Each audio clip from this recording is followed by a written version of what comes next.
31st night নামে 31শে December রাতে তারা নতুন বছরকে উদযাপন করতে গিয়ে আতশবাজি করেন, গম ফুটান, বোম ফুটান, শব্দ করেন। ঘুমে থাকা, বিভোরে থাকা বাচ্চাগুলো চিৎকার করে ওঠে, পাখিগুলো কিচিরমিচির করে তাদের বাসা থেকে দৌড়ে ঘুরে বেড়ায়, পশুগুলো অনেকের কর্ণকুহর ফেটে যায়। এমন দুর্ঘটনা বিদেশেও ঘটে, আমাদের বাংলাদেশেও ঘটে। বাংলাদেশে এমনও হয়েছে এই আতশবাজি করতে গিয়ে সে আগুন এক ভবনে পড়ে, আগুন লেগে গিয়ে মানুষ মারা গিয়েছে, হতাহত হয়েছে। একটা শিশুর কানের পর্দা ফেটে গিয়েছে। অনেক শিশুর রাত্রে লাফিয়ে ওঠে, কি হলো এত রাতে?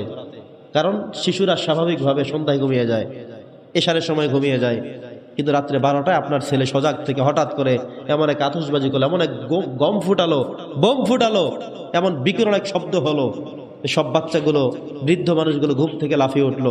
নামাজে মানুষদের ডিস্টার্ব হলো, ঠিক কিনা বলেন? আপনার এই কারণে যদি কোনো একটা ইমানদার বান্দা ফজরের নামাজ জামাতে পড়তো, সিদ্ধান্ত ছিল, কিন্তু আপনার এই গম ফুটানের, বোম ফুটানের, আতশবাজির হুইসির কারণে আধা ঘন্টা ঘুম নষ্ট হলো, ফজরের নামাজ জামাত থেকে মাহরুম হয়ে গেল, এর জবাবদিহিতা আপনাকেও দিতে হবে। প্রিয় সুধী, আমরা দেখি, আমরা দেখেছি, বাস্তবতা হলো যারা করে তারা আসমান থেকে কেউ আসে না, মঙ্গল গ্রহ থেকে সেরা থেকেও নামে না। হয়তো আপনারা, আমরাই, আমাদের সন্তানরাই, আমাদের ছোট ভাইরাই, আমাদের ছাত্ররাই, আমাদের সমাজের ছেলেমেয়েরাই কাজগুলো করে। অথচ 31st নাইট, এই রজনী উদযাপন করা, এটা বিধর্মীদের কালচার। নবীজি বলছেন, মান তাশাব্বাহা বিকওমিন ফাহুয়া মিনহুম। যদি কোনো ইমানদার মানুষ বিধর্মীদের কোনো কালচারকে গ্রহণ করে সেটা বাস্তবায়ন করতে চায়, হাসরে সে তার সাথে গিয়ে উঠবে। সে বলবে, ইন্নালিল্লাহ, আমি তো বাংলাদেশে আমার দাফন করা হয়েছিল, বাবা মায়ের পাশে চিরনিদ্রা আমি গিয়েছিলাম, আজকে কেন আমি নেইমারের সাথে, আজকে কেন আমি মেসির সাথে? কারণ আপনি চুল রাখছেন মেসির মতো, আপনি গেঞ্জি পরছেন নেইমারের নামের, এই জন্য আল্লাহ কয় সেই দেশে গিয়ে, ব্রাজিলে গিয়ে উঠ, আর্জেন্টিনাতে গিয়ে উঠ সেখানে। কারণ তোমার এই বেশভূষা চলাফেরা ইমাম সাহেবের মতো ছিল না, নবীজির অনুকরণে ছিল না, সুন্নাহ লেভেলে ছিল না। এই জন্য আমরা যেন এই যে আসবে, আজকে তো 26 তারিখ, 31শে ডিসেম্বর দিবাগত রাতে এই কাজগুলো আমরা করে থাকি। আমরা যারা মসজিদে আছি, আমরা কি বলতে পারি আমরা এটা করবো না? আমাদের মুরব্বী যারা আছেন, যারা বাবা হিসেবে আছেন, আপনারা কি এটা সিদ্ধান্ত কি নিতে পারেন যে আমি আমার সন্তানকে সেদিন ঘুমিয়ে রাখবো, ঠিক মতো ঘুমাবে, সে সকালবেলা উঠে সে বলবে যে নতুন বছরের শুভেচ্ছা, কিন্তু সে রাতে গম ফুটাবে না, বোম ফুটাবে না, আতশবাজি করবে না, টাকা পয়সা ব্যয় করবে না। আপনি 5,000 টাকা ব্যয় করে সে রাত উদযাপন করলেন, এই 5,000 টাকার কি জবাব দিবেন? 300 টাকা ব্যয় করে 2টা গম ফুটালেন, কি জবাব দিবেন? এই 300 টাকা ইনকাম কোত্থেকে করলেন, কিভাবে ব্যয় করবেন? যে আল্লাহ গম ফুটে ব্যয় করছি, এই টাকাকে আপনাকে মুক্তি দিবে? দেবে না। কিয়ামতে 5টা প্রশ্নের জবাব দেওয়া ছাড়া আপনাকে এক কদম সামনে হাঁটতেই দেওয়া হবে না। তোর মধ্যে গুরুত্বপূর্ণ 2টা প্রশ্ন, আপনি কোন রাস্তায় অর্জন করেছেন, ইনকাম করেছেন, এবং কোন রাস্তায় ব্যয় করেছেন। কিছু মানুষ ব্যয় করার সময় খুব হিসাব করে, কিছু মানুষ আবার আয় করার সময় খুব হিসাব করে। মানে আয় করার সময় হারামটা নেয় না, কিন্তু ব্যয় করার সময় যেমনি মন চায় তেমনি ব্যয় করে। না, এটা হবে না। কিছু মানুষ সুদ ঘুষ সব খায়, কিন্তু ব্যয় করার সময় তিনি চিন্তা করে, না, ওই রাস্তায় ব্যয় করা যাবে না, সিনেমার হলে ব্যয় করা যাবে না, অমুকেরে দেওয়া যাবে না, এই নামাজ পড়ে নাই পেদায় ভিক্ষা দেওয়া যাবে না, এই চিন্তা তিনি করেন। অথচ আয় করার সময় ঘুষ সুদ সব খায়, ব্যয় করার সময় খুব পরহেজগারি দেখায়। সম্মানিত উপস্থিতি, বছরের এই শেষকালে এসে আমাদের মসজিদ থেকে, জুমার মিম্বর থেকে মেসেজ আপনাদের সবার প্রতি, আমাদের কারো কোনো সন্তান যেন 31st নাইট উদযাপন না করে। এটা বিধর্মীদের কালচার, ইয়াহুদিদের কালচার, এটা বাংলাদেশে যারা এনেছেন আমরা তাদেরকে ধিক্কার জানাই। বরং আমরা আমাদের বছরের শেষ রজনীতে এটা করতে পারি যে আল্লাহ, এই যে একটা বছর চলে গেল, 365 দিন, সম্ভবত প্রায় 1775 ওয়াক্ত নামাজ দৈনিক, 5 ওয়াক্ত করে, এতগুলো নামাজ আমার থেকে যে চলে গেল, আল্লাহ নামাজগুলো যেগুলো আমি পড়তে পেরেছি আলহামদুলিল্লাহ, না পড়তে পেরেছি আমি ক্ষমা চাই, আমাকে মাফ করো। এটা ছিল আমার বলার প্রয়োজন, কিন্তু আমি উল্টো আরো আনন্দ করছি, লাফাচ্ছি না। এবছর যেন অনুতপ্ত হওয়া দরকার, ক্ষমা চাওয়া দরকার। কার কাছে? আল্লাহর কাছে।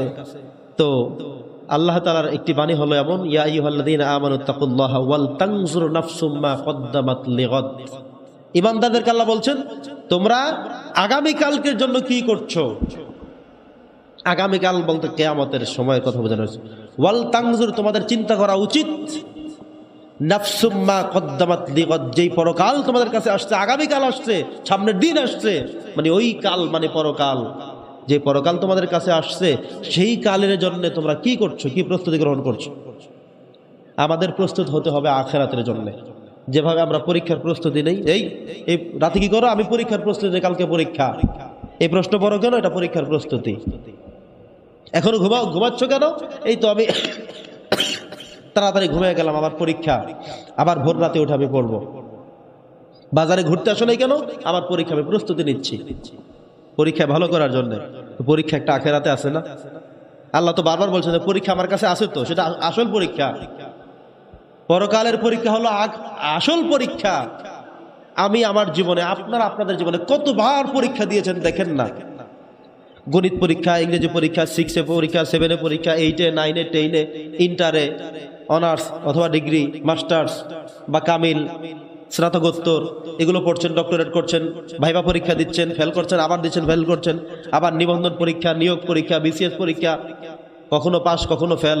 এটা কি জীবনের পরীক্ষা না?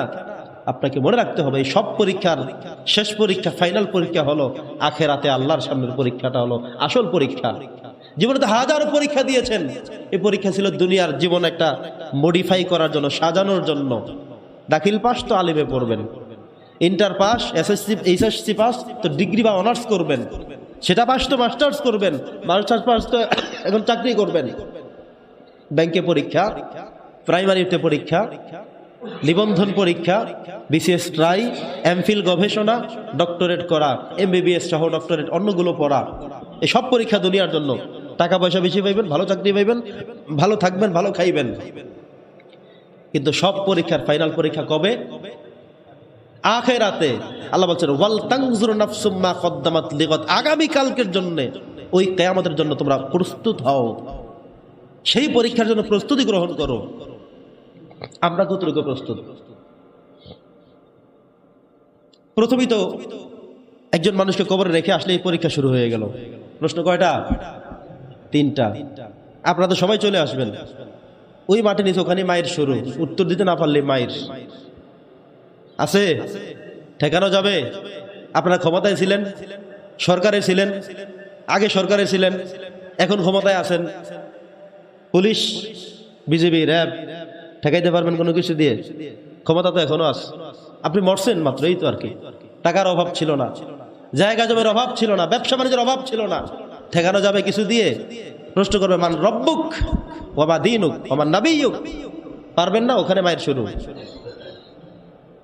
আপনার রূহ আপনাকে ফিরিয়ে দিয়ে আপনাকে মায়ের শুরু করা হবে। ওই যে বলবেন যে পারি না, জানি না, পুলিশ আসবে, ফেরেশতা কি পুলিশে ভয় পায় নাকি? ভয় পায়? তো আল্লাহ এজন্য বলে দিয়েছেন ওয়াল তানজুর নাফসুম মা কদ্দামাত লিগাদ, আগামীকালকের জন্য প্রস্তুতি গ্রহণ করো। আগামীকালকের পরীক্ষাটাই ফাইনাল পরীক্ষা। আগামীকাল কখন? ইহকাল না পরকাল? যেই কাল আমি ইন্তেকাল করার পরে আসবে, সেই কালের কথা আল্লাহ উল্লেখ করে বলেছেন, সেই কালের জন্য, সেই পরীক্ষার জন্য প্রস্তুতি গ্রহণ করো। আর সেই পরীক্ষার প্রথম প্রশ্ন আসবে, প্রাথমিক লেভেলের প্রশ্ন আসবে। যেমন নিবন্ধন কেউ দিতে গেলে প্রথমে প্রিলি হয়ে যায়, তারপরে রিটেন, তারপরে ভাইবা, কত ধাপ পেরিয়ে যেতে হয়। তো কবর হলো প্রথম প্রশ্ন, প্রিলি, মাত্র 3টা, এক কথায় অ্যান্সার। মান রব্বুকা, আল্লাহ, মা দীনুকা, আল ইসলাম, নাবিয়্যুকা মুহাম্মাদুর রাসূলুল্লাহ সাল্লাল্লাহু আলাইহি সাল্লাম।